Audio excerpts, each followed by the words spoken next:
Hello everyone, welcome to the Mint analysis for 22 March 2022।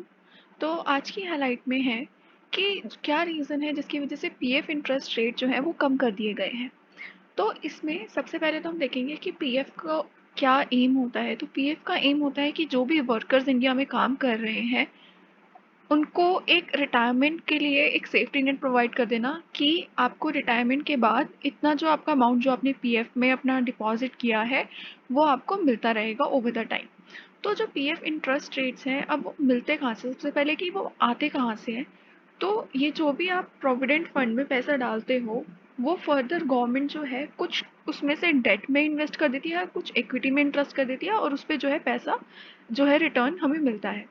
तो उसमें से जो 85% होता है वो डेट में जाता है और 15% यूजुअली इक्विटी में जाता है। ये तो उसका ब्रेकडाउन रहता है। तो अभी करंटली जो आपको इंटरेस्ट रेट्स मिल रहे हैं इकोनॉमी से उसी पे आप जो है रिटर्न्स कमा के अपने जो भी एम्प्लॉयज़ ने पीएफ जमा कराया आपके पास उसको दोगे। तो और जो अभी के इंटरेस्ट रेट्स चल रहे हैं वो काफ़ी कम है। तो उसी हिसाब से जो है जो पीएफ है उस पे इंटरेस्ट रेट्स पे कम करना काफ़ी लॉजिकल स्टेप था गवर्नमेंट की तरफ से।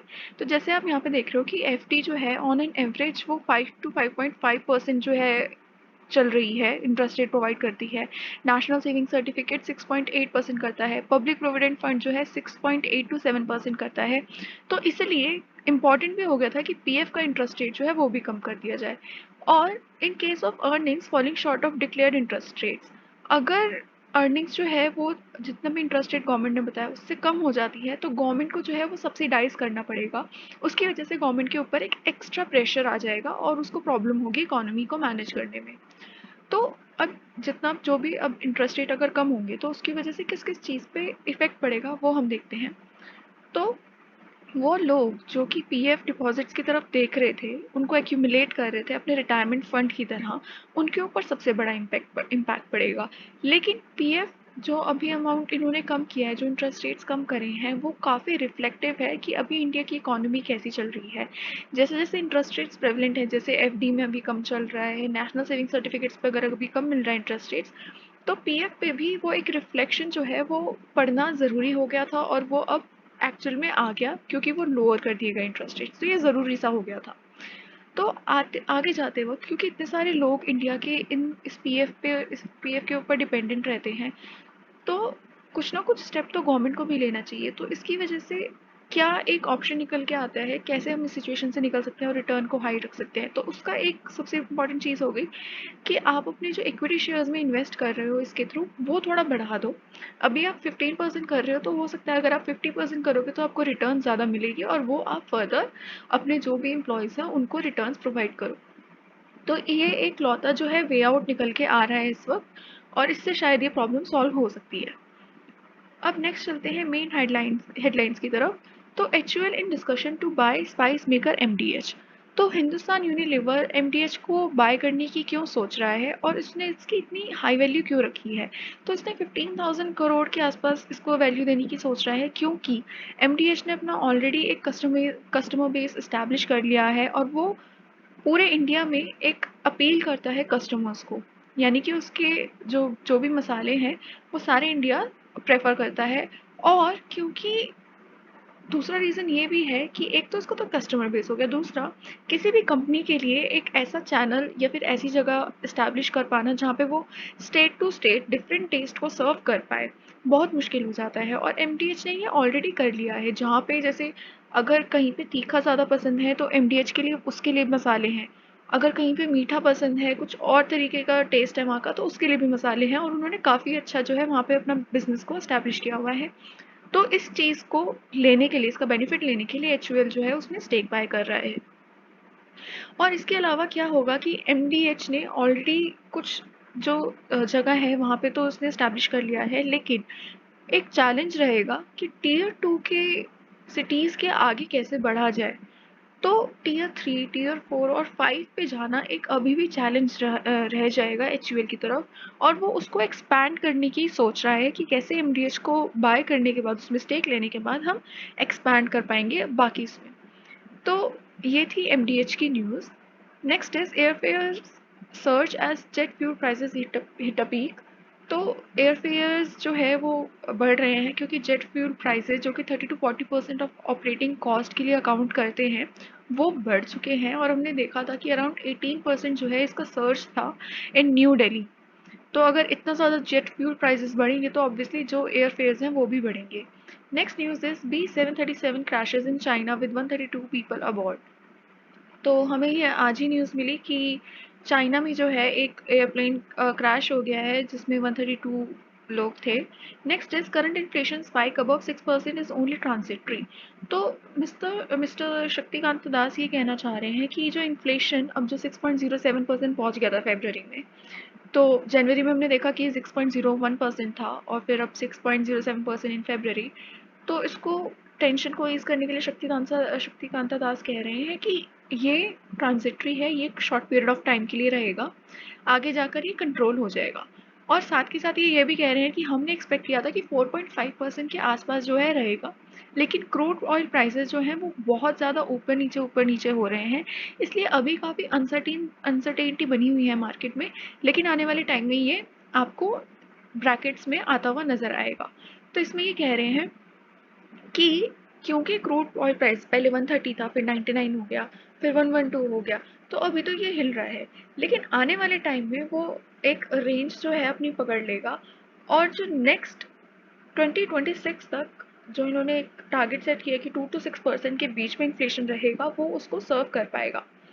तो ये इन्होंने कहा है। और अभी भी जैसे हम कह रहे थे कि कुछ कंट्रीज़ हैं जिन्होंने हॉकिश स्टैंड लिया है, कुछ है जिन्होंने डॉविश लिया है, तो इंडिया जो है वो अभी अकोमोडेटिव स्टैंड्स पे है। तो आरबीआई जो है अभी अकोमोडेटिव स्टैंड्स पे अड़ा हुआ है, यानी कि इकोनॉमी में ग्रो करने दे रहा है, उसको मनी सप्लाई जो है इंट्रोड्यूस होने दे रहा है ताकि जो डिमांड है, जो स्पेंडिंग है वो बढ़ सके। तो उसको बोलते हैं अकोमोडेटिव स्टैंड्स, यानी कि अकोमोडेट कर रहा है, मनी सप्लाई बढ़ने दे रहा है और स्पेंडिंग जो है इनकरेज कर रहा है। तो बाकी जो दो स्टैंड्स थे उसको थोड़ा सा मैं आपको बैकग्राउंड दे दूँ। तो उसमें क्या था, एक तो था डॉविश, एक था हॉकिश। तो हॉकिश स्टैंड में क्या होता है कि इंटरेस्ट रेट इंक्रीज करे जाते हैं ताकि जो कस्टमर्स हैं वो लोन्स ज़्यादा ना लें, उनको थोड़ा डिस्करेज किया जाता है।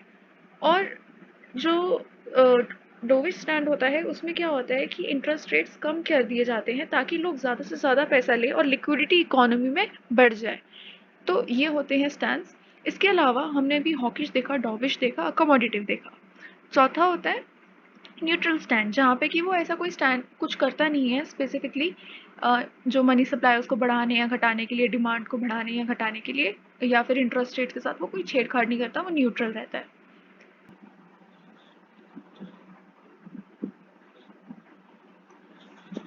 So now next is India Australia to boost crucial area ties. तो ये क्रूशियल एरिया कौन कौन से हैं जिनकी बात यहाँ पे हो रही है, वो है कुछ critical minerals and mobility of students. तो इनके लेके इनके इनके बीच में जो है अभी बातें चल रही हैं और कुछ स्पेसिफिक सेक्टर्स हैं जहाँ पे ये इन्वेस्टमेंट जो है बूस्ट करने की सोच रहे हैं आपस में मिलके, जो कि है clean technology, space and innovation. तो इसके लिए एक अर्ली हार्वेस्ट ट्रेड डील और एक सेसा एग्रीमेंट जो है वो अभी लेके आया जाएगा, जो इसकी तरफ एक पुश देगा। अगर आपको अर्ली हार्वेस्ट ट्रेड डील और सेसा के बीच में क्या डिफरेंस है, क्या क्यों ये टर्म्स ऐसे यूज़ करी जा रही है, उसके बारे में जानना है, तो मैंने एक वीडियो बना रखी है स्पेसिफिकली, उससे आपको काफ़ी अच्छा उसके बारे में आइडिया मिल जाएगा। लिंक जो है आपको डिस्क्रिप्शन में मिल जाएगा या फिर आपको टॉप पे भी लिखा हुआ आ रहा होगा। तो इसमें ऑस्ट्रेलिया जो है total investment Australian dollar 280 million लगाने को तैयार है टुवर्ड्स द जॉइंट एफर्ट्स। और एरियाज हमने बताई दिए हैं, क्लीन टेक्नोलॉजी, स्पेस और इनोवेशन। तो इनको पुश मिलेगा। Next is Austria backs India on buying Russian oil. तो इंडिया को जो है रशियन ऑयल की काफ़ी ज़्यादा ज़रूरत थी और यूएस ने सैंक्शन लगा दिए थे रशिया के ऊपर। तो इसकी वजह से इंडिया के ऊपर एक प्रेशर बन गया था कि क्या वो ऑयल ले सकते हैं या नहीं ले सकता है। और यूएस ने ये भी बोल दिया कि अगर इंडिया लेता है तो वो wrong side of the history जो में है वो पाया जाएगा। तो उसके लिए अभी ऑस्ट्रिया जो है वो बैक कर रहा है, यानी कि इंडिया को बैक कर रहा है कि इंडिया बिल्कुल सही कर रहा है। इतनी सारी जो डिमांड है वो आप एक कंट्री के ऊपर डिपेंडेंट रह के नहीं कर सकते, आपको कुछ ना कुछ इम्पोर्ट करना ही पड़ेगा। और एकदम से डिस्ट्रप्शंस को कंट्रोल में किसी भी कंट्री के द्वारा नहीं किया जा सकता कंट्रोल। तो इसलिए रशियन ऑयल डिस्काउंटेड प्राइस पे जो इंडिया स्टेप ले रहा है ये वो बिल्कुल सही है और उसको लेने देना चाहिए यूएस को भी। इसके बाद नेक्स्ट है Eversource capital acquires a majority stake in lithium. तो जो एवरसोर्स कैपिटल है ये फंड ज़्यादातर क्लाइमेट फंड, एक क्लाइमेट फंड है, लार्जेस्ट क्लाइमेट फंड, जो कि ग्रीन टेक्नोलॉजीज़ की तरफ ज़्यादा इन्वेस्ट करता है। तो इसने एक मेजॉरिटी स्टेक लिया है लिथियम में। और लिथियम जो है इन सारे फंड्स को यूटिलाइज करेगा किस चीज़ में? एक तो टेक्नोलॉजी बेटर बनाने में और अपनी जो एक्सिस्टेंट व्हीकल फ्लीट है उसको एक्सपैंड करने में। और जो लिथियम है वो अभी तक क्या करता था, वो एम्प्लॉय ट्रांसपोर्टेशन सर्विसेज प्रोवाइड करता था, यानी किसी कंपनी को अगर एम्प्लॉयज़ को लाने जाने में मदद चाहिए तो वो लिथियम की हेल्प ले सकते थे। और उसका अभी जो फ्लीट है वो काफ़ी कम है और उसको बढ़ाने के लिए ये अपना जो एक्सपेंशन है वो यूज़ करेगा, फंड्स यूज़ करेगा एक्सपेंशन के लिए। Next is crude prices increase again amid continuing Russia Ukraine conflict. तो ये हमने अभी ऊपर भी देखा कि शक्तिकांता दास जी कह रहे हैं कि क्रूड ऑयल काफ़ी ऊपर नीचे चल रहा है, कभी एकदम से $130, फिर कभी 100, कभी वापस $112। तो ये क्रूड प्राइसेस जो है बार बार ऊपर नीचे जा रहे हैं रशिया यूक्रेन के कॉन्फ्लिक्ट के हिसाब से कि अभी सिनेरियो क्या है, क्या उनके बीच में टॉक्स जो हैं वो चल रही हैं या फिर वो किसी नए एरिया पे जो है अटैक कर रहे हैं, उसके हिसाब से क्रूड ऑयल जो है ऊपर या नीचे जा रहा है। तो अभी रिसेंटली इन्होंने एक नए मारियोपोल पे जो है अटैक किया था जहाँ पे 400 पीपल जो है वहाँ पे रुके हुए थे। तो इसकी वजह से क्योंकि ये सिनेरियो सामने आया तो इसलिए क्रूड प्राइसेस जो है वो दोबारा ऊपर चले गए।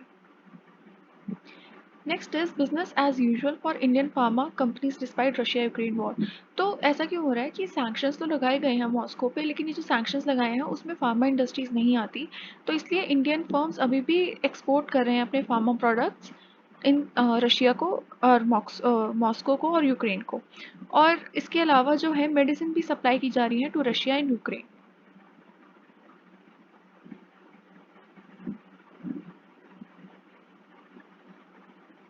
Next is media entertainment sector poised to hit $30.9 billion by 2024। तो अभी मीडिया और एंटरटेनमेंट सेक्टर में काफ़ी सारे चेंजेस देखने को मिले हैं। और क्या हो रहा है कि जो रिवेन्यू फ्रॉम टीवी था, यानी कि एडवर्टीजमेंट जो था, उसके ऊपर इतना ज़्यादा जो है पैसा नहीं मिल रहा है, यानी कि जो ग्रोथ है वो कम होती जा रही है। लेकिन कुछ दूसरे सेक्टर्स हैं जिनमें इंक्रीज देखने को मिल रहा है। तो ऑल एंड ऑल सारे इफेक्ट्स कंसिडर करके जो है ये बढ़ने वाला है, ये एक ग्रोथ इंडस्ट्री है मीडिया एंड एंटरटेनमेंट सेक्टर, जो कि $30.9 बिलियन पहुंच जाएगी बाय 2024। तो उसके बारे में बात करी हुई है और थोड़ा सा डिटेल में बताया गया है कि कौन से सेक्टर से ज़्यादा रिवेन्यू आता है और कैसी जो है इनकी कंपोजिशन रहती है। तो उसके लिए आप ये देख सकते हैं डिटेल में। Next is Ukraine rejects Russian call to surrender embattled Mariupol. तो रशिया जो है उन्होंने मारियोपोल पे जो है अटैक किया था, जहाँ पे मैं बता रही थी कि 400 पीपल जो है अटैक के अंडर आ गए थे और उनकी लाइव्स को जो है खतरा पहुंचा। और जिसकी वजह से क्रूड ऑयल प्राइसेस भी अब ऊपर जा रहे हैं क्योंकि बहुत ज़्यादा टेंशन एस्केलेट हो चुके हैं। और रशिया कह रहा है कि आप ये वाला जो एरिया है ये हमें दे दो, जबकि यूक्रेन ऐसा करने को तैयार नहीं है, वो गिव अप नहीं कर रहा। तो इसकी वजह से ही अनसर्टेनिटी बनी हुई है और स्टॉक्स भी ऊपर नीचे जा रहे हैं और क्रूड ऑयल प्राइसेस भी चेंज हो रहे हैं, जिसकी वजह से हमें पॉलिसी जो है अप्लाई करने में प्रॉब्लम हो रही है। और आरबीआई ने अभी अकोमोडेटिव स्टांस बना रखा है। अदरवाइज अगर ये यूक्रेन और रशिया का क्राइसिस नहीं होता तो शायद ऑलरेडी इंटरेस्ट रेट्स जो हैं वो बढ़ा दिए जाते। तो इसलिए ये एक अभी अनसर्टेनिटी का माहौल बना हुआ है। तो आज के न्यूज़पेपर में बस इतना ही है। अगर आपको ज़रा सी भी हेल्प हुई है तो please hit the like button and subscribe to my channel. Thank you so much.